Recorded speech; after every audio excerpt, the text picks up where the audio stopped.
হ্যাঁ, আমার জীবনটা আমার বাবা ছিলেন একজন সরকারি কর্মকর্তা। আমার ছোটবেলাটা, আমার জন্মস্থান খুলনাতে, এবং আমি কিছুটা সময় খুলনাতেই মানুষ হই। এরপরে বাবার চাকরির সূত্রে আমরা যশোরে আসি। আচ্ছা। যশোরে আমার জীবনের বেশিরভাগ সময় কাটে এবং ওখানেই আমার বিয়েটা হয়। আচ্ছা। তখন আমি ক্লাস 8-এ পড়ি। আচ্ছা।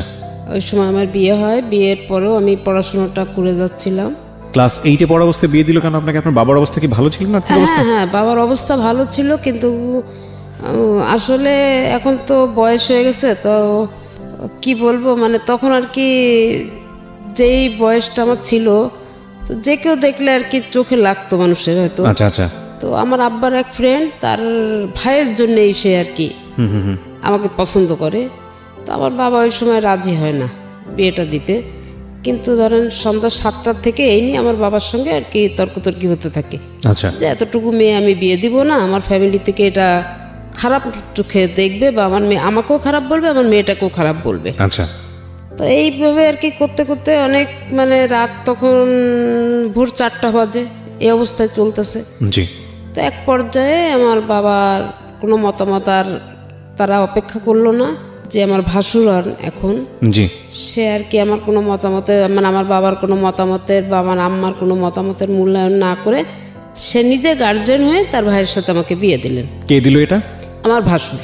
ভাসুর মানে এটা তো কিভাবে সম্ভব? কারণ আপনার বাবা মা যদি রাজি না থাকেন তাহলে? না, এখন আমার বাবা দেখতেছে যে আমি এদেরকে ঘর থেকে বেরও করতে পারছি না, আবার এদেরকে হ্যাঁ বলতে পারছি না, না বলতেছি শুনতেছে না, আমি এখন কি করব? মানে সে তো একা। আচ্ছা। হ্যাঁ, সে তো একা, সে তো কোনো কিছুই আর কি এটা মানে ডিসিশনও নিতে পারছে না, সময় চাচ্ছে সময়ও দিচ্ছে না। আচ্ছা। তো যাই হোক, একরকম জোরের পরে আর কি বিয়েটা হয়। ওকে। কিন্তু আমার এই ভাসুর যখন আমাকে, তখন আমি তাকে কাকা বলে ডাকতাম। আমাদের ফ্যামিলিতে সবাই তাকে বাবার বন্ধু হিসাবে আমরা তাকে শ্রদ্ধা করি।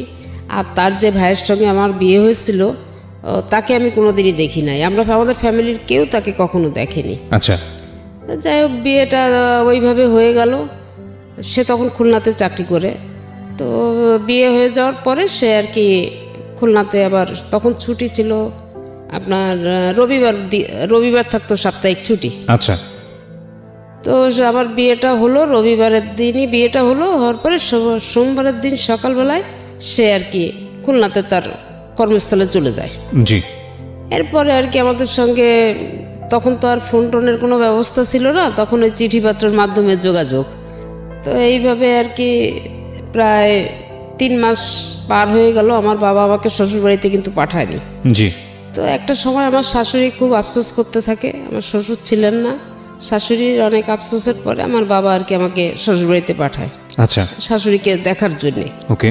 তা আমি ওখানে যে 3-4 দিন থাকি, থাকার পরে আমি চলে আসি। আসার পরে আমার আব্বা আমার বললেন যে আমার মেয়ের ম্যাট্রিক পাসটা না করা পর্যন্ত আমি কিন্তু দিব না মেয়েকে। আচ্ছা। এখন তোমরা ইচ্ছা করলে রাখতে পারো, না পারলে না রাখতে পারো। তো যাই হোক, আমি ওইভাবে আর কি বাবার বাড়িতে পড়াশুনো থাকি এবং পড়াশুনো করি। একটা পর্যায়ে বিয়ের 1 বছর যখন হয়ে গেল, তখন আমার হাজব্যান্ড বললো কি, যাবা, ও তো এখানে পড়াশুনো করে, আমি ওখানে মেসে থাকি, আমার কষ্ট হয়, তো আমি ওখানে একটা বাসা নিয়ে থাকি। আচ্ছা। আর পড়াশুনো আমি ওকে করাবো, আপনার যখন ইচ্ছা, আর ওরও যদি আগ্রহ থাকে তাহলে অবশ্যই আমি ওকে লেখাপড়াটা করাবো। এটা আপনার হাজবেন্ড বললো? এটা আমার হাজবেন্ড বললো। কি নাম ছিল ওনার, ভদ্রলোকের? আমার হাজবেন্ডের নাম ছিল রবিউল ইসলাম। আচ্ছা। ওকে। তো সেইভাবে আর কি সে আমি বাসা নিল, বাসা নিয়ে আমাকে নিয়ে আসলো। নিয়ে আসার পর আমি পড়াশুনো করতে থাকি। পরীক্ষার টাইমে আমি গিয়ে পরীক্ষাটা দিতাম খালি। জি।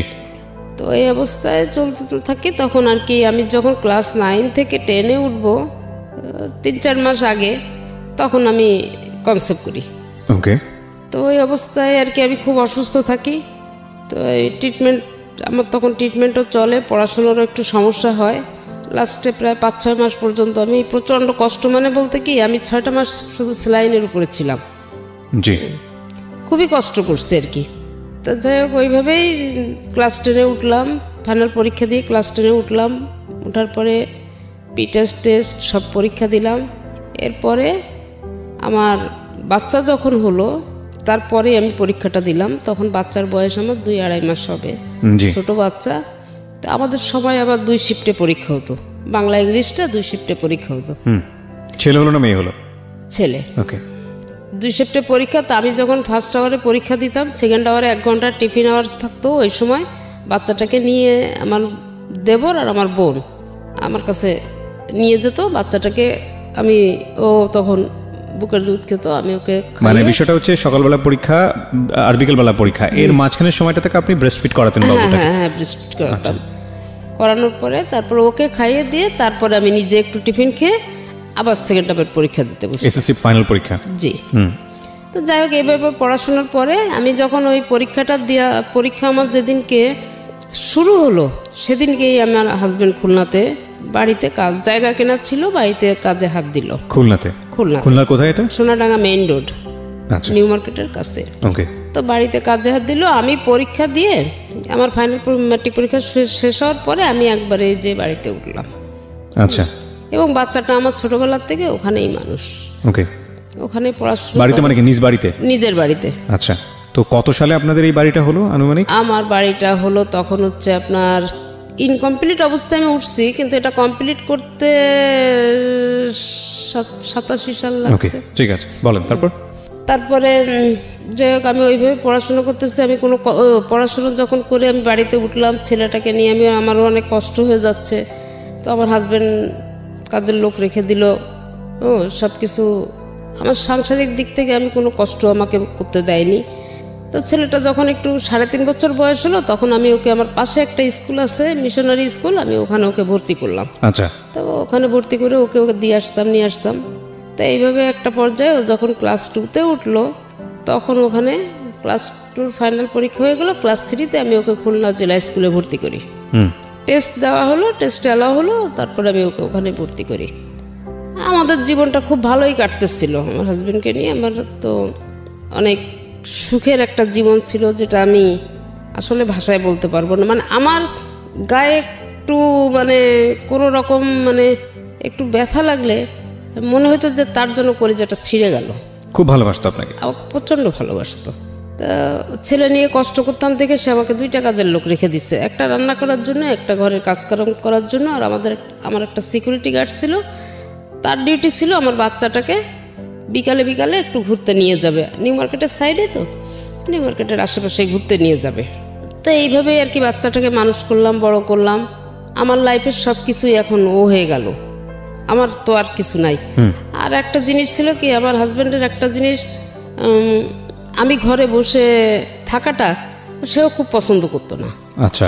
আমি একটু বাইরে, সে কোথাও গেলেই বলে কি, চলো না আমার সাথে ঘুরে এসো, চলো, ঘরে বসে বসে কি করবা, ঘরে বসে থাকলে চিন্তা করবা, এটা করবা। আর ছেলে নিচে খেলা করতেছে, আচ্ছা করুক না, সিকিউরিটি আছে তো দেখতেছে। জি। তো এইভাবে আর কি আমাদের লাইফটা খুব ভালো, খুব সুন্দরভাবে আমাদের একটা জীবন কাটতেছিল। তো এর ভিতরে আমার হাজব্যান্ডের কিছু এদিক ওদিক ট্রান্সফার হলো, যেমন বরিশালে হলো, যশোরে হলো। আমার বাবা কিন্তু ওই সময় যশোরেই আছেন আর কি। যাই হোক, ছেলে ওইভাবে তো চলতেছে। আমি খুলনাতে থাকি, পরে উনি ট্রান্সফার নিয়ে ঢাকাতে চলে আসলেন 96 সালে। জি। তো ঢাকাতে উনি যখন চলে আসলেন, তখন আমি খুলনাতে থাকি। ছেলে তখন আমার এসএসসি পরীক্ষা দিল। আচ্ছা। এবং যশোর বোর্ডের ভিতরে সে 72 জন স্ট্যান্ড করছে, তার ভিতরে সে একজন। 72 জন তো স্ট্যান্ড করার কোনো সুযোগ নেই, কারণ আমি যদি 20 জন স্ট্যান্ড করে না, ওখানে গোল্ডেন সিস্টেম আসছে। তো গোল্ডেন সিস্টেম। কত সালের পরীক্ষার কথা বলছেন আপনি? আমি এটা বলছি আপনার 1 সালের কথা। 2001 সালে? জি। ঠিক আছে। যাই হোক, আপনার ছেলে খুব ভালো রেজাল্ট করেছে। হ্যাঁ, খুব ভালো রেজাল্ট করছে। তখন ওর বাবার ইচ্ছা হলো কি যে ঢাকাতে নিয়ে এসে সে পড়াশুনো করাবে এবং আমাকেও নিয়ে আসবে। আচ্ছা। আমার আবার ঢাকা শহরে বসবাসের জন্য আমার কিন্তু আসলে পছন্দ না। আমাদের খুলনাতে আমরা যতটা আরামে বসবাস করি বা আমরা যতটা ভালোভাবে থাকতে পারি, ঢাকার মানুষের জীবন আমার কাছে খুব কঠিন মনে হয়। এটা কি আপনি আগে থেকেই জানতেন নাকি আসার পরে? না, আমি আগে থেকেই জানতাম। যেহেতু আমার ভাই বোনরা আছে, আমি আসতাম, আসা যাওয়া করি। না, এটা আপনি একদম 100% সত্যি কথা বলেছেন। বিশেষ করে শহরতলি এলাকায় যারা বড় হয়েছে, তারা ঢাকা শহরে এসে মানিয়ে নেওয়া খুব কঠিন। এবং এটাও আবার সত্য যে 2, 4, 10, 15 বছর যখন ঢাকা শহরে মানুষ অভ্যস্ত হয়ে যায়, তখন ঢাকা শহরের মানুষ আবার অন্য জেলায় গিয়ে থাকা, সেটাও খুব কঠিন হয়ে যায়। হ্যাঁ। তো তখন আমার ওই হাজবেন্ড যখন এখানে আসলো, তখন সে বললো কি যে ছেলে তো ম্যাট্রিক পাস করছে, ভালো রেজাল্ট করছে, তো আমি তো ছিলাম না, তুমি তো সব কিছু করছো, আমার পক্ষ থেকে তোমার জন্য একটা ভালো গিফট থাকবে। ওই সময় 1 সালে উনি ফার্স্ট আমাকে ওই ছেলের রেজাল্টের উপরে ভিত্তি করে আমাকে ফার্স্ট মোবাইল গিফট করে উনি। আপনাকে মোবাইল গিফট করলো? হ্যাঁ, আমাকে। আচ্ছা। যাক আমি তখন ওই ছেলেকে উনি ঢাকাতে নিয়ে আসবে, এখানে কোচিং করাবে, ভর্তি আপনার করাবে। ছেলে কোন বিভাগে ছিল, মানবিক, সায়েন্স না কমার্স? সায়েন্সে ছিল। সায়েন্সে থেকে এত ভালো স্টুডেন্ট ছিল? হ্যাঁ, খুবই ভালো স্টুডেন্ট। ওকে। এখনো পর্যন্ত আপনি ওর হাতের লেখা দেখলে আপনি অবাক হয়ে যাবেন যে এত সুন্দর হাতের লেখা, কিন্তু ওর হাতের লেখাটা আমি ওকে শিখাইছি। Beautiful, beautiful. ঠিক আছে, আপনি এসএসসি পরে কি করলেন? ওই লেখাপড়া বন্ধ করে দিলেন? আমি লেখাপড়া বন্ধ না, হ্যাঁ কিছুটা সময় গ্যাপ রাখলাম। আচ্ছা ঠিক আছে, সামনের দিকে আগে। তারপর? হ্যাঁ, তারপরে যখন আমি ছেলেকে জেলা স্কুলে দিলাম, তখন আমি ওই ছেলেকে যখন পড়াইতাম, আমি নিজেও টিচার পড়াতো, তারপর তো আমাকে গাইড করতে হতো কিছুটা। তো ওকে যখন পড়াতে শুরু করলাম, তখন আর কি আমি নিজে আবার পড়াশোনা শুরু করি। এটা কি মানে এসএসসির আগে, ছেলের এসএসসির আগে না পরের ঘটনা? ছেলের এসএসসির আগের ঘটনা। ওকে। আমি আবার পড়াশোনা শুরু করি এবং আমি ওই সময় আবার যাই হোক আমি পরবর্তীতে আর কি এটা আবার আমি এসএসসি পরীক্ষা দেই। এসএসসি দেন নাকি এইচএসসি? এসএসসি দিই। ম্যাট্রিক তো আপনি পাস করলেন? হ্যাঁ। তারপর আবার দিলেন? আবার দিলাম এই কারণে, আমার ভাসুর ছিলেন কলেজের প্রফেসর, তো তা বললো দেখো যে মানুষের ভবিষ্যৎ তো কিছু বলা যায় না, যদি পরবর্তীতে ও চাকরিতে বাকরি কিছু করতে চায়, তো ওর যে এই গ্যাপটা, এই গ্যাপের জন্য দেখা যাবে যে ওর চাকরিতে অনেক সমস্যা হতে পারে বা নাও হতে পারে চাকরি। আচ্ছা। তা ও নতুন করে আবার শুরু করুক। আবার নতুন করে এসএসসি পরীক্ষা দিলেন? হ্যাঁ। পাস করলেন? হ্যাঁ, তখন আমি পরীক্ষা দিলাম, পাস করলাম, ম্যাট্রিক পাস করলাম, ইন্টার করলাম, ডিগ্রিও করলাম। তারপরে আমার ছেলে ম্যাট্রিক পাস করলো। আচ্ছা, ম্যাট্রিক পাস করলো। হ্যাঁ, আমরা যে গল্পে ছিলাম, যেখানটায় ছিলাম, যে আপনি ঢাকায় আসার কথা বলছিলেন আপনার জামাই। হ্যাঁ, তারপরে যখন ঢাকাতে চলে আসা হলো, এখানে কোচিং করার পরে ছেলে রাইফেলস পাবলিকে পরীক্ষা দিল, ভর্তি পরীক্ষা দিল, ওখানে টিকে গেল। আচ্ছা। তো টিকে যাওয়ার পরে ওর বাবা ওকে ওখানেই ভর্তি করলো এবং তখন আমাকে বললো যে এরকম ছেলে তো চান্স পেয়ে গেছে, তুমি ওখানে একা একা কি করবে, তুমি চলে আসো। আমার এটা খুব একটা বেশি ইচ্ছা ছিল। চলে আসো মানে কি? মানে আপনার জামাই তখন ঢাকাতে? হ্যাঁ, আমার জামাই তখন ঢাকাতে। উনি কি করতো? উনি হাউস বিল্ডিং ফাইন্যান্স কর্পোরেশনের চাকরি করতেন। আচ্ছা, ওকে। তো আপনি ওখানে একা একা কি করবেন, এই জন্য ঢাকায় আসতে? হ্যাঁ, চলে আসতে বলছে, কিন্তু আমার এই বাড়ির মায়াটা ছেড়ে না আমি কোথাও গিয়ে থাকতে পারতাম না। আচ্ছা। তো তখন আমি বাড়ি তখন কয়তলা হয়েছে আপনাদের? আমার বাড়ি অলরেডি তখন ডবল ইউনিটের 4 তলা। 4 তলা বাড়ি। আচ্ছা। তা আমি তখন আর কি তাকে অনেক বোঝানোর চেষ্টা করলাম যে তুমি ছেলে চান্স পেয়েছে ঠিক আছে, কিন্তু ওকে আমার হাতে ছেড়ে দাও, আমি ইন্টারটা এখানে খুলনাতে করাই, তারপরে ও ঢাকাতে যে অনার্স করবে। তা ওর বাবা আপত্তি করলো। হ্যাঁ, আপত্তি করলো। তখন আমি বললাম যে আচ্ছা ঠিক আছে। এই যে ইন্টারটা করাতে ঢাকাতে নিয়ে আসলো, তখন যেন ছেলে একটু কেমন হয়ে গেল। একটা পর্যায়ে ওর বাবা আমাকে বললো, ইন্টার পাস করার পরে ইন্টার লাস্টে সেকেন্ড ইয়ারে চলা অবস্থায় আমাকে একদিনকে বললো কি, ছেলে তো আমার কন্ট্রোলের বাইরে চলে যাচ্ছে, তুমি এক কাজ করো, তুমি ছেলে নিয়ে খুলনা চলে যাও। আচ্ছা, একবারে ইন্টার পরীক্ষার আগ মুহূর্তে এটা? হ্যাঁ। তখন আমি বললাম কি যে আমি তো প্রথমে তোমাকে এই জিনিসটা বলছিলাম, তুমি আমার কথাটা তো শুনলা না, এখন তো নিয়ে আসছো, এখন এই মুহূর্তে তো আমি নিয়ে যেতে পারবো না ছেলে। তা বললো কি যে তাইলে আমি এখন কি করব, কারণ আমি সারাদিন অফিসে থাকি আর তুমি এই ঢাকা খুলনা দৌড়াদৌড়ি করতে থাকো, ছেলে কি করে না করে আমি তো কিছু বুঝি না। এরপরে আমি এখানে একটু অবজেকশন দিলাম যে না, ও ইন্টারটা করুক, তারপরে দেখা যাবে কি করা যায়। তো ইন্টারটা পাস করলো, হ্যাঁ, রাইফেলস পাবলিকের থেকে ইন্টারটা পাস করলো। পাস করার পরে রেজাল্টটা কেমন ছিল? এসএসসির মতো ছিল নাকি খারাপ হলো? হ্যাঁ, রেজাল্টটা ভালো ছিল। তো ওর যেদিন রেজাল্ট হবে তার আগের দিন আছে আসানুল্লাহ প্রাইভেটে আর কি অনার্সের জন্য পরীক্ষা হলো। আচ্ছা। কিন্তু তখনও ইন্টারের রেজাল্ট হয়নি। আচ্ছা, ইন্টারের রেজাল্ট না হলে পরীক্ষা হয় কিভাবে? হ্যাঁ, এটা হলো এবং ও পরীক্ষাও দিল। ওকে, ইন্টারেস্টিং। যেদিনকে ওর ইন্টারের রেজাল্ট হলো সেদিনকে আসানুল্লাহর রেজাল্ট হলো। ছেলে এদিকে ইন্টারও পাস করে গেছে, ওদিকে আসানুল্লাহ এসে চান্স পেয়ে গেছে। আচ্ছা। তো এটা যখন হলো তখন আর কি সেইভাবে ওকে ভর্তি করার জন্য সব ব্যবস্থা করা হলো এবং ভর্তি করে। আসানুল্লাহতে কেন ভর্তি করার চিন্তা করছিলেন আপনারা? এটা আমার ভাই হচ্ছে, সাধারণত তো পাবলিকে সবাই ট্রাই করে প্রথমে, পাবলিক বিশ্ববিদ্যালয়গুলোতে। হ্যাঁ, কিন্তু ওর বাবার ইচ্ছা ছিল যে, ওরা বাবার একটা ধারণা ছিল কি যে মনে হয় প্রাইভেটে পড়াশোনা ভালো হয়। ওকে, এইটা আর কি। ওকে। তা যাই হোক সেটাই আর কি করছে। করার পরে ওখানে ওর বাবা আরও বেশিরভাগটা সময় এখানে থাকতো আর আমি খুলনাতে।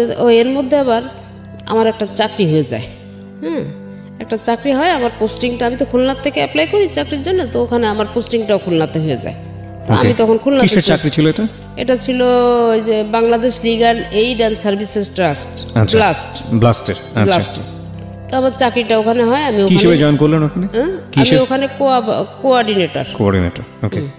তা আমি ওখানে আর কি জয়েন করি আর বাবা ছেলে ঢাকাতেই থাকে। আমার ওখানে চাকরির বয়স যখন আমার 1 বছর হলো, তখন আর কি আমি প্রতি মাসের 7 বা 8 তারিখে আমি ওই খুলনা থেকে আমার রিপোর্ট নিয়ে আমার হেড অফিসে আসতে হতো। আচ্ছা। তো আমি সেইভাবে আসবো। তো হঠাৎ করে 4 তারিখে আমি আসি, 7-8 তারিখে আমাকে 4 তারিখে জুন মাসের 4 তারিখে আমাকে ফোন করে বলতেছে যে আমার না শরীরটা ভালো না, তুমি একটু তাড়াতাড়ি চলে এসো। আপনার জামাই বলছে? তখন আমি বললাম কত সালে এটা? এটা হয়েছে 7 সালে, 2007 সালে। 2007 সালে। তা আমি বললাম কি, তোমার যদি বেশি সমস্যা হয় আমি এখনো চলে আসতে পারবো, কারণ কোনো সমস্যা আমার নাই। তা বলতেছে না, বেশি তেমন কোনো কিছু না, তুমি ধীরে সুস্থে যেরকম আসো এইভাবে আসো। তাই আমি বললাম আচ্ছা ঠিক আছে। এখন আমি না, আসার আগে আপনাকে আমার একটা প্রশ্ন আছে, সেটা হচ্ছে আপনার বাড়ি ভাড়া কত আসতো ওই সময়টাতে? 15 থেকে 16,000 টাকা। 15 থেকে 16,000 টাকা পুরো বিল্ডিং মিলে? হ্যাঁ, পুরো টোটাল বিল্ডিং। আর আপনার জামাই তো জব করতোই। জি। তো আপনার জামাইও তো মোটামুটি ভালো অঙ্কেরই বেতন পেত, আমি যদি ভুল না করে থাকি। তো তারপরও আপনার জব করার, আমি বলছি না আপনি জব করেন, সেটাতে আমার কোনো প্রশ্ন নাই, কিন্তু মানুষ তো সাধারণত আমাদের সামাজিক বিন্যাসটা তো এরকমই যে প্রয়োজন না থাকলে আসলে মেয়েরা তেমন একটা জবে যান না, এটাই আমরা দেখে থাকি। তো আপনার তো বোধহয় সেরকম ক্রাইসিস ছিল না অর্থে? না। তো তারপরেও আপনি কেন জবে গেলেন? কেন গেলাম এটাই হচ্ছে যে আমার বাড়িতে, আমি যে ঢাকাতে আসছি, আমার বাড়িতে যে কেয়ারটেকার রেখে আসছি, এই কেয়ারটেকারটা আমার বিদ্যুৎ বিল নিয়ে অনেক ঝামেলা করে ফেলছে। তো ঝামেলা করে ফেলার পরে একটা পর্যায়ে আমরা দুজনে বসে আলাপ করলাম কি, যে এরকম অবস্থা হলে তো এরকম বিদ্যুৎ নিয়ে ঝামেলা করলে তো প্রায় বিদ্যুৎ অফিস থেকে এসে লাইন কেটে দেওয়া, ভাড়াটেদের সমস্যা, আর এই খুলনা থেকে আমি, এই ঢাকা থেকে আমি যে এইভাবে তো সমস্যার সমাধান করা ঠিক মানে সম্ভব হয় না, এটা খুবই কঠিন একটা ব্যাপার। তখন আমার হাজব্যান্ড বললো কি যে আচ্ছা দেখি কি করা যায়। তারপরে যখন আমার ওই চাকরিটার জন্য আমি অ্যাপ্লাই করছি, এটা তার আগ্রহে করছি। তো তখন ওই আগ্রহটা স্যার এই কারণেই ছিল যে যদি খুলনাতে আমার চাকরিটা হয় আর আমি খুলনাতে থাকতে পারি, তাহলে আমার বাড়িতে কেয়ারটেকারের দরকার হবে না, আমার নিজের তত্ত্বাবধানে আমার বাড়িটা থাকবে, কোনো ঝামেলা ঝঞ্ঝাট হবে না। তো এটা বললাম। তখন আমি যখন চাকরিটা হলো, আমার চাকরিটা আসলে বেশি টাকার জন্য আমার চাকরিটা করা ছিল না। অফিস থেকে বাসায় গেছি, বাসায় যাওয়ার পরে আর কি এমনি উনি মানে নিজে যখন দুপুরে সকালে যে অফিসে গিয়ে আমাকে একটা ফোন দিত, বা বাসা থেকে বের হওয়ার সময় ফোন দিছে, দুপুরে যখন সে খেতে বসবে তার আগে এই অফিসেই তো খাওয়া দাওয়ার সিস্টেম ছিল তার, অফিস দুপুরে খাওয়া দাওয়ার আগে আমাকে ফোন দিত, কারণ আমি না খাওয়া দাওয়ার প্রতি আমার আবার একটু খুব অনীহা। জি। মানে অনীহা বলতে কেমন, এই বাচ্চাদের মতো আমাকে জোর করে ধরে কেউ খাওয়াইতে পারলে মনে ভালো হয়, কারণ একা একা থাকি তো, খুবই আমার ভাতটা মোটেই আমার একেবারে পছন্দ ছিল না। আচ্ছা, এরকম আর কি। তো আমার যে পার্মানেন্ট কাজের লোকটা ছিল, ওকে সবসময় এটা সে সতর্ক করে দিত, এবং ওই খাওয়ার আগে আমাকে খালি জিজ্ঞেস করতো তুমি যে কোথায় আসছো, অফিসে, তা খাওয়া দাওয়া কি করছো, তা না, বাইরে বেরোয় দেখো সামনে ভালো কোন রেস্টুরেন্টে বসে খেয়ে নাও। আচ্ছা ঠিক আছে খাবো। আমি আরো বরং উল্টা রাগ করতাম তার উপরে, যে কি আমাকে কি ছোট মানুষ পাইছো নাকি, তুমি এরকম করো কিসের জন্যে। এখন আমাকে বললো যে ঠিক আছে তোমার এখন আসার দরকার নেই, তুমি তাহলে 7 তারিখেই আসো। তা আমি বললাম আচ্ছা ঠিক আছে। এখন আমার ছেলে তো এখানে আছে, তো 4 তারিখেই, এই কথা 4 তারিখ দুপুরে আমার সঙ্গে হলো। আমি যখন অফিস থেকে বাসায় আসছি, বাসায় এসে তখন তো মোবাইলে কার্ড সিস্টেম, আমি বাসায় এসে রেস্ট নিয়ে আমি মোবাইলের দোকানে যাই, আমি কার্ড কিনতে গেছি। তখন আমাকে আমার ছেলে ফোন দিয়ে বলতেছে আব্বুকে নিয়ে আমি একটু শ্যামলীতে আসছিলাম, এই সংসদ ভবনেই থাকতো আর কি। তা বলছে যে আব্বুকে নিয়ে আমি শ্যামলীতে আসতেছিলাম, তো এই সময় আর কি আব্বু একটু কাশি দিল, বুকে ব্যথা করতেছে। আচ্ছা। তো বুকে ব্যথা করলে আমি সাথে সাথে সরোয়ার দিদি নিয়ে ডাক্তার দেখালাম। তো তুমি যদি কি হয় আমি তোমাকে জানালে তুমি রওনা দিও। আচ্ছা। তাই আমি বললাম আচ্ছা ঠিক আছে। তো এর মধ্যে আর কি 10-15 মিনিট পরে ছেলে আবার ফোন ব্যাক করলো। ফোন ব্যাক করার পরে আমি বলছি কী ব্যাপার? তো বলছে আম্মু ডাক্তারের কাছে নিলাম, ডাক্তার যখন আব্বুকে দেখে কি করলো, আমাকে তো ভিতরে ঢুকতে দেয়নি, তো দেখলাম যে একটা হুইল চেয়ারে আব্বু সেন্সলেস অবস্থায় উপরে নিয়ে গেল। তারপরে 10-15 মিনিট পরে ছেলে আমাকে আবার ফোন দিল, দিয়ে বলতেছে আম্মু আব্বুর অবস্থা বোধহয় ভালো না, আমাকে ডাক্তার বললো 2টো ইঞ্জেকশন এনে দিতে। তো আমি 2টো ইঞ্জেকশন এনে দিছি, আব্বার বুকের ওখানে ইঞ্জেকশন 2টা পুশ করছে, আর আব্বাকে ক্যাবিনে দেওয়া হয়েছে, কোনো সেন্স নাই, তুমি রওনা দাও। তো ওই মুহূর্তে আমি আর কি সাথে সাথে আমি টিকিট করে আমি 9:15 আগে কোনো গাড়ি পাই না। তো আমি বাসা থেকে যে আমার কাজের মেয়েটা আমাকে গুছাই দিল, আমি রেডি হয়ে স্ট্যান্ডে আসলাম, গাড়িতে উঠবো, আমার ব্যাগ দেওয়া হয়ে গেছে, আমি উঠবো। ঠিক সেই মুহূর্তে আমার ভাসুরের ছেলে, তারাও ঢাকাতেই থাকে, ও ফোন করে আমাকে বলল যে চাচি কোথায় আছেন? তাই আমি বললাম আমি গাড়িতে উঠতেছি।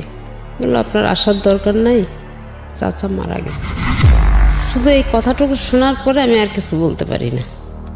তো একেবারে সুস্থ একটা মানুষ ছিলেন, হঠাৎ করে হার্ট অ্যাটাক করেছে। হ্যাঁ, একদম হঠাৎ করে, মানে আসরের নামাজ পড়ে বাসা থেকে বের হয়েছে, উনি শেভ করবে, করে বাসায় গিয়ে মাগরিবের নামাজ পড়বে। আচ্ছা, এই ছিল তার টার্গেট। কিন্তু ওই যে আসরের নামাজটা পড়ে আসছে আর মাগরিবের আজানটা দিছে, সে। আমরা কষ্ট পাচ্ছি, নিশ্চয়ই কষ্ট পাওয়ার মতোই বিষয়, প্রতিটা মৃত্যুই আমাদেরকে কষ্ট দেয়, কিন্তু জীবন যেরকম সত্য, মৃত্যু সেরকম শাশ্বত সত্য। একটা অদ্ভুত বিষয় হচ্ছে যে প্রকৃতিতে যার প্রাণ আছে তার মৃত্যু ঘটবেই, এটা খুব স্বাভাবিক। কিন্তু আমাদের ব্যক্তি জীবনে আমরা মৃত্যুকে স্মরণ করি না, এবং করি না বলেই দেখবেন যে আসলে প্রতি মুহূর্তেই অনেক ধরনের ভুলভাল করে ফেলি। চিন্তা করে দেখুন, আপনি একটা মানুষ, এই মুহূর্তে যারা আমার রেডিওটা শুনছেন, লাখ লাখ মানুষ আপনারা শুনছেন, লাখ লাখ মানুষ, কিন্তু একবার যদি খুব খুব মানে গভীরভাবে একটু চিন্তা করে দেখেন যে এমনও হতে পারে আজকের এই অনুষ্ঠানটি আপনার জীবনের শেষ শোনা অনুষ্ঠান, কিংবা এই রাতটি আজকে আপনার জীবনের শেষ রাত, কিংবা আমি কি প্রিয়া, আমার জন্য হয়তোবা এটা আজকের জন্যে মানে আজকের মতো শেষ অনুষ্ঠান হতেই পারে। যে কোনো মুহূর্তে এমন হতে পারে যে অনুষ্ঠানটা করে বাড়ি ফিরতে পারবো না, সৃষ্টিকর্তা হয়তো বা নিয়ে যাবেন। তো এই যে মানে ফিলটা, এটা যদি আমাদের মধ্যে থাকে, তাহলে আমাদের দ্বারা আসলে খুব বেশি খারাপ কাজ করা মানে সম্ভবই না আসলে। কারণ যে কোনো মুহূর্তেই তো আমরা চলে যাব, যে কোনো মুহূর্তেই আমরা মুসাফিরের মতো, প্রত্যেকটা মানুষ আসলে আমরা মুসাফির, এবং খুব অল্প সময়ের জন্য এসেছি, যে কোনো মুহূর্তে আমরা চলে যাব। কিন্তু অদ্ভুত বিষয় হচ্ছে আমরা এটা চিন্তা করি না, এবং এই চিন্তাটা যদি আবার খুব গভীরভাবে করা শুরু করি, তাহলে জীবনের সামনের দিকে এগোনোও খুব মুশকিল। হ্যাঁ, যাই হোক, এটাই মানে ওনার মৃত্যুটা দেখুন, মানে অচিন্তনীয়, মানে কোনোভাবেই চিন্তা করা যায় না, তাই না? মানে শেভ করে জাস্ট মাগরিবের নামাজ পড়বে, এই তার আগ মুহূর্তে, নামাজের আগেই তাকে আল্লাহ। এবং সে কাজের বুয়াকে বলছে যে আমি গোসল করে আম খেয়েছে, আম খেয়ে বলছে যে আমি যাচ্ছি, আমি এসে আম খাবো, তুমি কেটে রেখে চলে যাও। আম খাওয়ার সুযোগটাও তার হয়নি না। এই হচ্ছে পৃথিবী, খুব অল্প কিছুদিনের জন্য। তারপরও কত কলহ, কত অন্তর্দ্বন্দ্ব, কত ঝামেলা, কত রেশারেশি। আর একটা গুণ, তার অনেক গুণই ছিল, তার ভিতরে সবচেয়ে বড় যে গুণটা, আমি বিয়ের পর থেকে তাকে পারতপক্ষে কোনোদিন আমি খুব কম সময় কাজা নামাজ পড়তে দেখছি, কখন নামাজ সে করেনি। এমনকি যদি সে আমাকে বাইক নিয়ে বেরোতো, আমাদের মানে আমরা দুজনেই বাইকে বেরোতাম, এমনকি যদি সে বাইকে আজানে হলে আমাকে কোথাও একটু দাঁড় করায় রেখে বাইক সে মসজিদে ঢুকছে, আমি কিন্তু বেরোয় আসার পরে চিল্লাচিল্লি করতাম যে এটা কোন ধরনের অবস্থা। ঢাকা শহরেও তুমি আমাকে এরকম করো, বাইক শুদ্ধ রাস্তার পাশে দাঁড় করাই দিয়ে তুমি নামাজ পড়তে গেছো, কারণ বাইরে বাসায় গিয়ে কি পড়তে পারতো না? খুব ভালো একটা প্রসঙ্গ নিয়ে আসছেন। আমি নিজেও বাইক চালাই, নিজেরও দু একটা অভিজ্ঞতা আছে এরকম। আমি একটু জাস্ট সবাইকে একটু বলতে চাই, বিশেষ করে অনেকেই আছেন এতে হয়তো মনক্ষুণ্ণ হন, বিশেষ করে স্ত্রীরা হয়তো মনক্ষুণ্ণ হন, কিন্তু আমার মনে হয় বাইরে থেকে আপনাদের জন্য দুটো উপলব্ধির একটা ব্যাপার আছে। একটা হচ্ছে যে হাজব্যান্ড নামাজ পড়ছেন, আপনি পড়ছেন না, সেটা বড় কথা না, আপনার নিজেরও পড়া উচিত, সে একটা উপলব্ধি যদি আপনি ধর্মকর্ম মানেন। আরেকটা যেটা হচ্ছে, কেউ যদি করেন এরকম, আপনার জন্য হয়তো একটু অসুবিধাজনক হতে পারে, কিন্তু এটা কিন্তু আপনার স্বভাব হবে, আপনি তাকে সুযোগ দিচ্ছেন, একটু ধৈর্য ধরে অপেক্ষা করা উচিত। হ্যাঁ, সুতরাং আর যদি বেশি চাপ দেন, তাহলে ওই যে লোকটি নামাজ পড়তে যাচ্ছে, সে কিন্তু নামাজের মধ্যেও কনসেন্ট্রেট করতে পারবে না, ভাববে যে বাইরে কি না কি হলো, বের হওয়ার পরে হয়তো বকাঝকা শুনতে হবে। এটা করা উচিত না, এটা গুনাহের ভাগীদার হয়ে যায় অনেকেই। তবে আরেকটা জিনিস তার ছিল, সে কোরআন শরীফ পড়তে পারতো না, আমি এটা পারি। জি। তো সে ওই যে আমপারা বলে, যেটা কোরআন শরীফ পড়ার আগে প্রথম যে আমাদের শেখার জন্য, ওই বইটা সে কিনে আমার কাছে অনেক সময় বসতো পড়তে। আচ্ছা। যখন একটু যুক্ত অক্ষর আসতো বা একটু কঠিন শব্দ আসতো, বলতো এটা বাদ দিয়েই পড়ি। হ্যাঁ, আচ্ছা। তো আমি বলতাম কি, তাহলে তো তোমার এই ওয়ার্ড মানে এটা তো ভুল হয়ে যাবে, অর্থটা তো ভুল হয়ে যাবে, ওইটা করলে তো হবে না, তোমাকে এটা পড়তে হবে। তো সে চেষ্টা করতো আর কি আমার কাছে বসে এটা পড়ার জন্য। কোরআন শরীফটা আসলে যারা পড়েন তারা তো বিশেষ স্বভাবের অধিকারী হন। আর আরেকটা বিষয় যেটা হচ্ছে, বুঝে পড়া উচিত, যেই পড়ছেন অবশ্যই এটা অবশ্যই বুঝে পড়া। আমাদের কিন্তু একটা রেওয়াজ আছে, আমরা দেখবো যে সকালবেলা উঠে সবাই কোরআন শরীফ তেলাওয়াত করছেন, তেলাওয়াতে তো একটা সওয়াব আছেন, কিন্তু যদি বুঝে পড়া যায় এবং সেটা যদি ব্যক্তি জীবনে আমল করে সেটা অনেক বেশি উপকারী। জি, তো আপনি যে প্রসঙ্গে ছিলেন যে আপনি যেটা বলছিলেন যে উনি মারা গেলেন হঠাৎ করে এবং আপনি তখন বাসে ওঠার আগ মুহূর্তে এই ঘটনাটা, এবং তারপর আপনি জানেন না যে আপনার কি হয়েছে। না, সেন্সটা যখন ফিরলো তখন কি অবস্থায় দেখছেন? সেন্সটা যখন ফিরলো, এর মধ্যে সম্ভবত আমার যে ভাড়াটিয়ার আছে এদের সঙ্গে তো আমি খুবই ক্লোজ। জি। তো সম্ভবত আমার ছেলে বোধহয় ফোন করে তাদেরকে কিছু জানাই দিছিল। জি। তো আমি যখন ওইখানে ফোনে কথা বলতেছি তখন আমি দেখি যে আমার বিল্ডিংয়ের লোকজনগুলা সব 7টা ফ্যামিলি, তো 7টা ফ্যামিলি দেখি যে এরা সব রিক্সা ভরে আসতেছে, আমি ওদের দিকে তাকায় আছি আর ফোনে কথা বলতেছি। এরপর আমি আর কিন্তু ওই খবরটা শোনার পরে আমি আর কিছু বলতে পারি না, আমার রাত থেকে ফোন টোন সব ছুটে গেল। তো যাই হোক, ওরা দেখি যে পরবর্তীতে যখন আমার সেন্স আসছে তখন আমি দেখি যে আমি আমার বাসাতে আমি খাটের উপরে আমাকে শোয়ায় রাখা হয়েছে। কত সালের ঘটনা এটা? এটা 7 সালের জুন মাসের 4 তারিখের। আচ্ছা, 2007 সালের জুন মাসে। তো ওইভাবে আর কি রাতটা ওখানে বাড়িতে আমার বাড়িতে আমি কাটাই। এদিকে আমার ভাই বোন যারা আছে তারা সবাই মিলে, ছেলে সহ ভাই বোন সবাই মিলে তার ডেড বডি গ্রামের বাড়ি আমার যশোরের শ্বশুর বাড়ি ওখানে নিয়ে যায়। আপনি কি ওই সময় যাননি? আমি রাতে যাইনি, আমি ভোরবেলা উঠে, মানে এরা তো ঢাকা থেকে লাশ নিয়ে যাবে, আমাকে ছেলে বললো কি তুমি ভোরে রওনা দিও। আচ্ছা। আর ওর ফ্রেন্ডদেরকে বলে রাখছে যে এরকম তোরা মাইক্রো ভাড়া করে আম্মুকে গাড়িতে উঠাই দিস, আর সাথে কে কে আসতে চায় তাদেরকে দিয়ে মোটামুটি গাড়িটা রওনা করে দিস, আমি এখান থেকে আম্মুকে নামাই নিব। জি। তো সেইভাবে আমরা। আপনার ছেলে তখন কিসে পড়ছে? হাসানুল্লাহতে? হ্যাঁ হ্যাঁ। আচ্ছা। তো তখন আর কি আমি চলে আমার মা, আম্মা, আমি এবং আমার ওখানে আশেপাশে আরও এক অফিস কলিগ 5 জন আছে, তারা ভাড়াটিয়া সবাই মিলে মোটামুটি 2টা মাইক্রো নিয়ে আমরা বাড়িতে আসি, যশোরে আসি। জি। আসার পরে আমি যখন বাড়িতে আসি ওই গাড়িতেই আমি সেন্সলেস হয়ে যাই আর কি। যখন আমাদের বাড়ির রোডটা ঢুকে না তখনই আমি সেন্সলেস। তো ওই অবস্থায় আমাকে বাড়িতে ঢুকানোর পরে কিভাবে কি করছে না করছে আমি জানি না। তো যখন আমার সেন্স আসলো আমাকে ধরে নিয়ে আমাদের উঠানের ভিতরে নিয়ে গেল, দেখলাম আমার হাজবেন্ডকে তখন গোসল করাচ্ছে। আমাকে পাশে একটা চেয়ার দিল, আমি বসলাম, তাকে গোসল করাচ্ছে, কিন্তু আমি কোনো কথা বলতে পারছিলাম না। তো গোসল করানোর হয়ে গেল, কাপড় টাপড় আমার সামনেই কাপড় টাপড় পরালো, সব কিছুই করলো। এরপরে তাকে যখন তার লাশটা নিয়ে ওখান থেকে সরাই নিল, নিয়ে মসজিদের কাছে রাখলো, আমাদের পারিবারিক মসজিদ, পারিবারিক গোরস্থান। তো মসজিদের কাছে যখন রাখছে তখন প্রচণ্ড একটা ঝড় আসলো, কোনো বৃষ্টি না, এত পরিমাণ একটা বাতাস আসলো যে কেমন যেন তোলপাড় হয়ে গেল, মানে 2-5 মিনিটের ভিতরে। তখন এই খাটিয়াটাকে মসজিদের ভিতরে নিয়ে রাখছে। তারপরে যখন ঝড়টা কমলো তখন তাকে বাইরে নিয়ে আসা হলো জানাজার জন্যে। তা আমাকে নাকি ওখানে নিয়ে গেছিলো তাকে দেখানোর জন্যে, কিন্তু আমি দেখতে পারি নাই, মানে আমার সেন্স ছিল না। বুঝতে পেরেছি, মানে হ্যাঁ, আমি দেখতে পারি নাই। তো ওই অবস্থায় আমাকে ওখানে একটু রাখলো, কিছুক্ষণ পরে আমাকে আবার ঘরে নিয়ে আসা হলো। পরে জানাজা হলো, মাটি হলো, সব কিছুই হয়ে গেল। এরপরে 3 দিন পরে আমি বাড়িতে সব মিলাটিলাত দিয়ে আমরা সুস্থভাবে আমি খুলনাতে আবার ফিরে আসি। যেদিন আমি খুলনাতে ফিরে আসি ওই দিনকে রাতে আমার ফিরে আসার ব্রেন স্ট্রোক না মাইন্ড স্ট্রোক করে। আচ্ছা, মাইল্ড স্ট্রোক, যেটাই হোক না ব্রেন ছিল। হ্যাঁ, স্ট্রোক করে। তো রাত 12টার পরে ঘটনা ঘটে। তো আমার একটা ভাড়াটিয়া ছিল অল্প বয়সী, তো ছেলেটা ও আবার আমাদের ওখানের একটা ক্লিনিকের চাকরি করে। জি। ও তাড়াতাড়ি করলো কি, ওইটা হচ্ছে গিয়ে অ্যাম্বুলেন্স খবর দিল, দিয়ে আমাকে সাথে সাথে ওই হার্টের একটা ডাক্তার ওনার ক্লিনিকে নিয়ে গেল। জি। নিয়ে ওখানে 2 দিন রাখা হলো। রাখার পরে আমি যখন একটু সুস্থ হয়ে কথা বলতে পারছি তখন খালি একটা কথাই বললাম যে আমাকে বাসায় নিয়ে চলো, আমি এখানে থাকবো না, আমাকে বাসায় নিয়ে চলো। মানে আমি বাসায় আসার জন্য খুব অস্থির। জি। তখন আমাকে বাসায় নিয়ে আসলো। এই আস্তে আস্তে আস্তে আস্তে আমি চাকরিটাও ছেড়ে দিলাম। আমি কিন্তু ওই মুহূর্তেই চাকরিটা ছেড়ে দিলাম। চাকরিটা ছেড়ে দিয়ে আমি ওইভাবেই আসি। মানে আমি যেন কেমন একটা হয়ে যাচ্ছি তখন থেকে। আচ্ছা, আমার ভিতরে আস্তে আস্তে পরিবর্তনটা আসতে শুরু করে, এবং পরিবর্তনটা আস্তে আস্তে তখন আমি দেখি কি যে আমার ছেলেটাও যেন কেমন হয়ে যাচ্ছে। তখন চিন্তা করলাম যে আমি তো গেলাম, ছেলেটাও নষ্ট হয়ে যাচ্ছে, নষ্ট হয়ে যাবে। এইভাবে ঘরের ভিতরে সারাদিন দরজা আটকায় দিয়ে যে খাওয়া নেই দাওয়া নেই পড়ে আসছে খুলনাতেই। তা আমার আম্মাকে বললাম যে মা তুমি আসো আমার কাছে, নাহলে তো আমি পাচ্ছি না। তা আম্মা আমার কাছে অনেক দিন ছিল আর কি।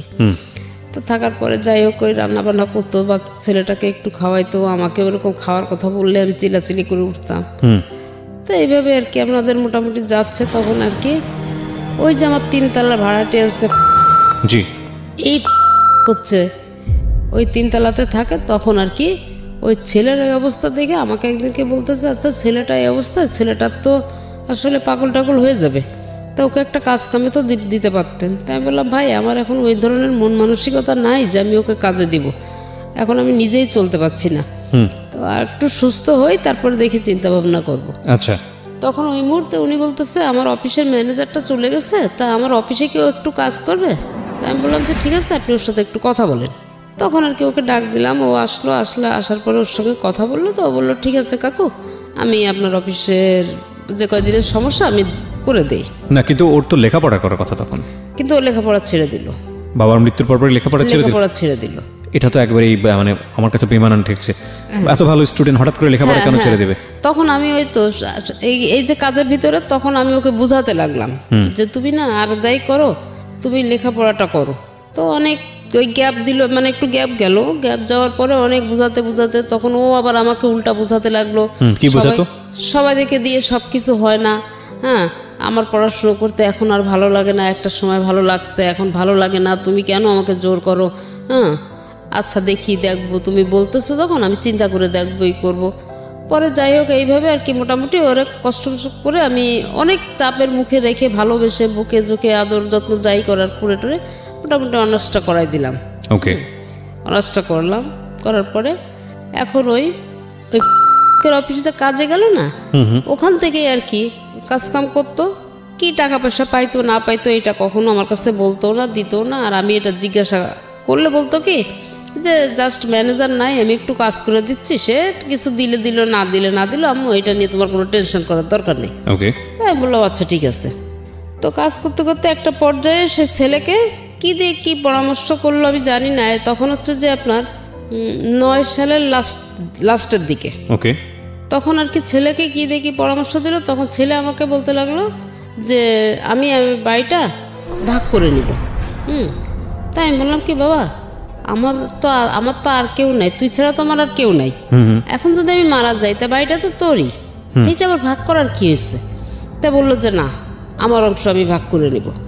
তাই আমি বললাম যে বোঝানোর পরে অনেক কিছুই বুঝালাম, কিন্তু কোনো কথাই সে শুনতে চায় না। তো লাস্টে যখন আমাকে কোনো রকম কিছু করতে পারলো না, তখন আমার ওয়ার্ড কমিশনারের কাছে গেল। আচ্ছা, ওয়ার্ড কমিশনারকে গিয়ে বললো, তখন ওয়ার্ড কমিশনার আমাকে ডাকলো, ডেকে আমাকে বলতেছে আপা এ ছেলে তো এরকম উল্টাপাল্টা কথাবার্তা বলতেছে, এটা আমি কি করব? তাই আমি বললাম কি আচ্ছা ভাই এসব ঝামেলা না করে দেখেন যদি মিউচুয়াল করতে পারেন ভালো, না পারলে আপনি ও যেটা বলতেছো সেটা করে দেন, আমার তো মন মানসিকতা এখন ভালো না, আমি এটার বিষয়ে আর কোনো কথা বলতে চাই না।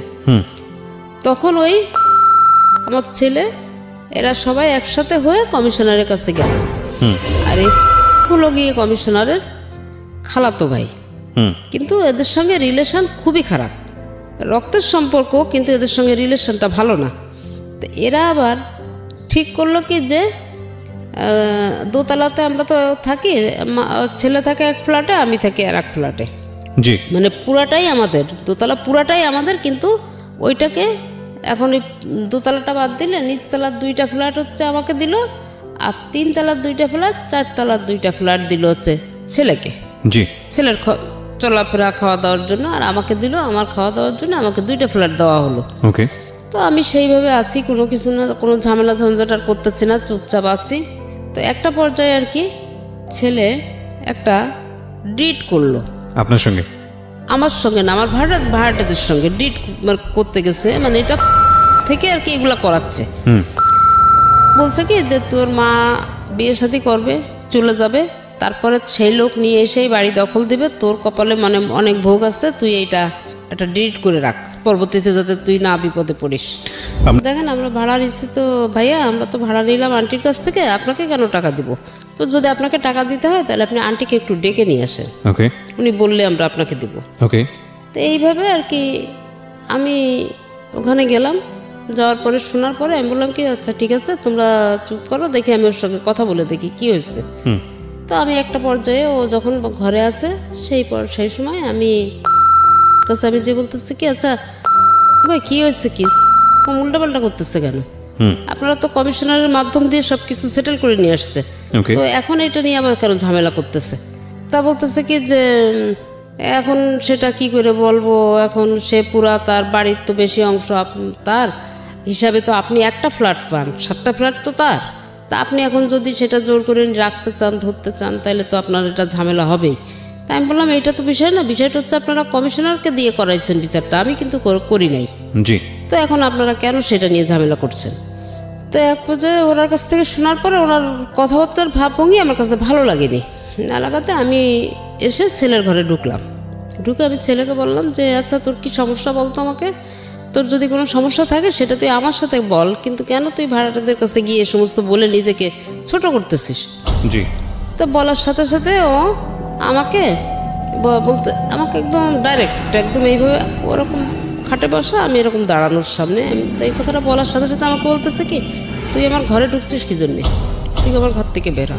তাই আমি বললাম কি হ্যাঁ আমি তোর ঘরে থাকতে আসিনি, আমি তোর ঘর থেকে বের হব, কিন্তু আমার প্রশ্নটার উত্তর দিয়ে দে, আমি চলে যাচ্ছি। তা বলতেছে আমি যদি তোর প্রশ্নের উত্তর না দিই তুই আমার কী করবি? তাই আমি বললাম এইটা কোন ধরনের কথা, তোকে লেখাপড়া শিখাইছি, তোকে শিক্ষিত করছি, তোর মুখ থেকে এরকম ভাষা তো আমি কখনো আশা করি নাই। তুই জন্মের পর থেকে তোর সোনার চামচ মুখে নিয়ে তুই জন্ম নিচ্ছিস এক কথা বলতে গেলে, আজকে তুই কী ধরনের ভাষা ব্যবহার করতেছিস হ্যাঁ আমার সাথে? তো এই কথা বলার সাথে বলতেছে কি তোর কাছে কি আমাকে কৈফিয়ত দিতে হবে নাকি? তো বলে আমাকে গলাটা ধরে একটা ধাক্কা দিয়ে একটা ঘরের ভিতরে ওই ফার্নিচারের ফাঁকা একটা চিপার মতন ওইটার ভিতরে ফেলে দিছে। ও কি বলেন? মানে এই ফার্স্ট আমার গায়ে হাত দিল, আমার গলাটা ধরে একটা এইভাবে ধাক্কা দিল, আর আমি একটা চিপার মধ্যে ঢুকে গেলাম, মানে যেখানে একটা ড্রেসিং টেবিল একটা রিডিং টেবিল মাঝখানে হ্যাঁ এতটুকু ফাঁকা, এর মধ্যে পড়ে গেলাম। পড়ে যাওয়ার পরে আমি আর উঠতে পারছি না ওখান থেকে। তো যাই হোক অনেক কষ্ট করে আমি খুব চেষ্টা করে আমি আর কি উঠলাম ওখান থেকে। ওঠার পরে আমি উঠে ওকে ঠাস করে একটা চড় লাগাই দিলাম।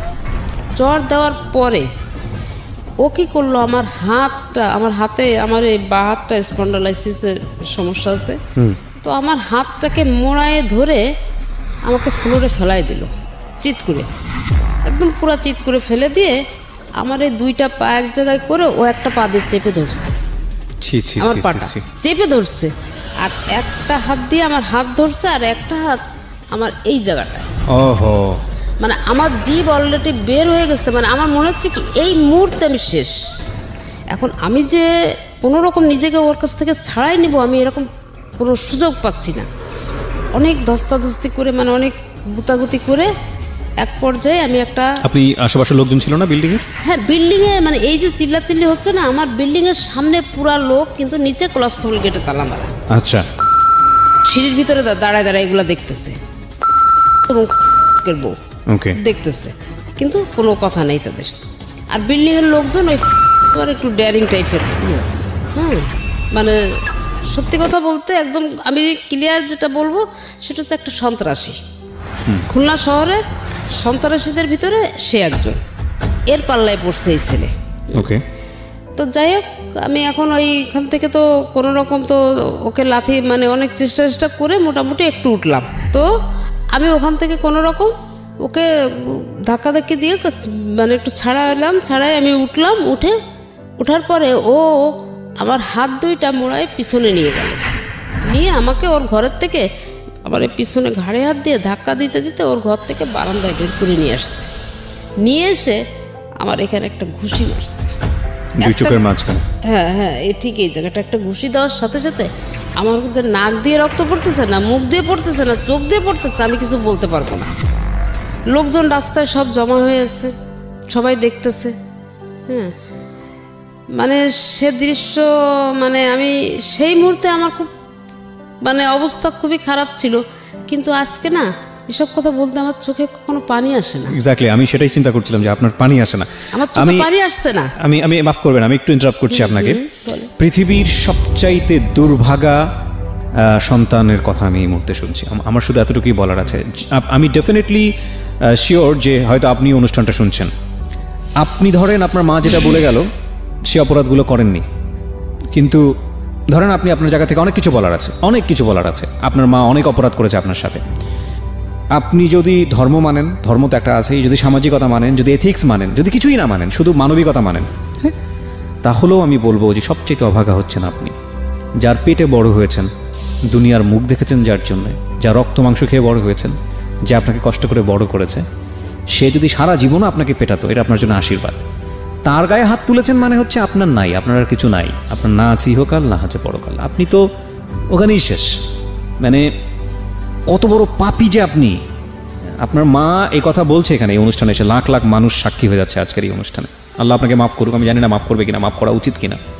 যে মানুষের, আপনি লেখাপড়া করেছেন, আপনি শিক্ষিত একজন মানুষ, এসএসসি ইন্টার পর্যন্ত পড়াশোনা করেছেন, হ্যাঁ, আপনার অনার্সটাও শুনলাম পড়াশোনা করেছেন আপনি।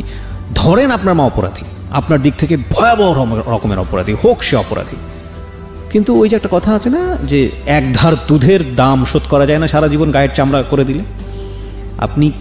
আপনি যা করেছেন সেটা মুখে আনার মতো নয়। এখন থেকে শুরু করে যদি সারা রাত ধরে আপনার এগেনিস্ট আমি বলি এই অনুষ্ঠানে, যদি শেষ না হয় এই অনুষ্ঠান, আমার মনে হয় আমি বলে শেষ করতে পারবো না যে আপনি কত বড় অপরাধ করেছেন, ভয়ানক রকমের অপরাধী। আমি এই উপলব্ধিটা আপনার মৃত্যুর আগে আসা উচিত, অবশ্যই আসা উচিত। এবং আমি জানি না আপনি বাবা কিনা, গল্প সামনের দিকে এগুলো বুঝতে পারবেন যে সন্তানের হাতে যদি কখনো মার খান, এর চাইতে কষ্টকর, এর চেয়ে জাহান্নাম ভালো। মানে এই ভদ্রমহিলার জীবনে কত বড় পাপ করেছিল জানি না, যে কারণে এই ভদ্রমহিলাকে এরকম একটা মানে টাইম ফেস করতে হয়েছে। আজকের এই অনুষ্ঠান যারা শুনছেন, ওনাদের লাইফে তো ঘটনা একটা ঘটে গেছে, কারো লাইফে যাতে না ঘটে। হ্যাঁ, আমি এরকম অনেক গল্প পেয়েছি। আমি একটা সময় একটা রেডিওতে একটা অনুষ্ঠান করতাম, অনুষ্ঠানের নামটা আমি মেনশন করবো না, সেটা এইখানকার রেডিও অনুষ্ঠানের এথিক্স থেকে যায় না। সেখানে আমি পেয়েছিলাম যে সন্তান হয়ে বাবাকে খুন করেছে। সেটার পিছনে একটা ভয়াবহ রকমের লজিক ছিল। কিশোর অপরাধী ছিল সে, কিশোর অপরাধী। মনে হয় যদি ভুল না করে থাকি সাগর অথবা সম্রাট কিছু একটা নাম হবে। এবং আপনি তার পুরো গল্পটা শুনলে বিশ্বাস করতে পারবেন না যে বাবা কত বড় অপরাধ করতে পারে সন্তানের ক্ষেত্রে। তবুও কি মানা যায়? তবুও কি মানা যায় যে একজন সন্তান হয়ে বাবাকে খুন করতে পারে? কখনোই মানা যায় না। তো ওই অবস্থায় আমাকে দুইটা গেট, তো এই সাইড একটা গেট, এই সাইড একটা গেট, মাঝখানে সিঁড়ির স্পেসটা, তো তখন আর কি ঘুষিটা মারার পরে আমি পড়ে যাই। ওখান থেকে আমাকে টেনে ধরে উঠায় ওই সিঁড়ির স্পেসটা নিয়ে এসে আমাকে মানে পিছন থেকে ওই সিঁড়ির স্পেসে নিয়ে এসে নিচে নামতে হলো। তো সিঁড়ির নিচে নামতে হবে এবং আমি এখানে আসছি নিচে নামবো, ওখানে ওয়াল। আমি যখন সিঁড়ি থেকে মানে সিঁড়ির স্পেস আমার যখন নিয়ে আসছে, আমি কিন্তু অতটা অনুভব করি নাই। আমি কিন্তু অনুভব করতেছি আমার পরিস্থিতিটা কি। তো যখন আমি ওখানে আসার পরে ও একটা ধাক্কা দিছে যে ওই ওয়ালটাতে গিয়ে আমি বাড়ি খাবো এবং ওখানে আমি শেষ হয়ে যাব।